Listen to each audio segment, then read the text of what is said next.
Hello, folks. Today I'm tackling another picoCTF challenge. Let's go with cookies, I guess. Web exploitation. Who doesn't love cookies? Try to figure out the best one. And it gives us a website, and I will try going there, I guess. Let's see. Welcome to my cookie search page. See how much I like different kinds of cookies. Snickerdoodle. Okay, so I know I can pull up the developer tools here, and let's kind of zoom in on that a little bit, and I could look at cookies. First, there's a console problem here. Failed to load a resource. Server responded with a status of 400 not found at this favicon. Interesting. Okay, not sure if that's a big deal, but let's see the application, and we can look at the cookies there, and we look at here, we can find that there is something here. Interesting. Okay, so another thing to note here is you're giving a kind of hint here where you're told, like, kind of like put snickerdoodle in here. And if you do that, you'll notice that the value is 0. So and it went from -1 to 0. So you can actually like test it out. Okay, what if I change it to 1?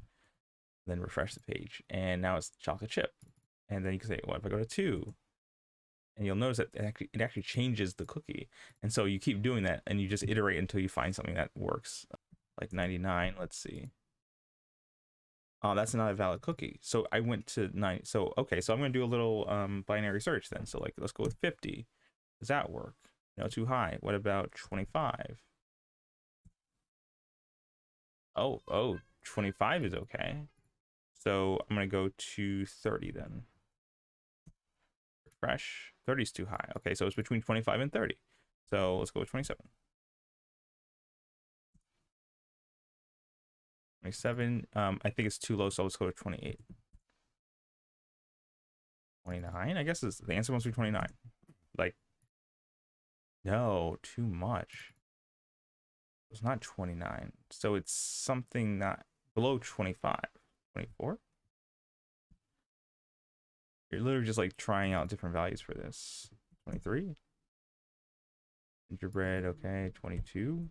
Or 22, yeah. Inbox. 19. 18. Oh my goodness.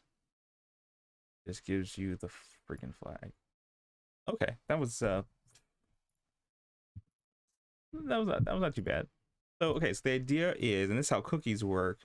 So a website will store information on in your browser that it can use, but you have full control. I mean, it's your browser. You have control over it, and you can modify those things because it is literally on your computer. You have power to do exactly what you want with that information.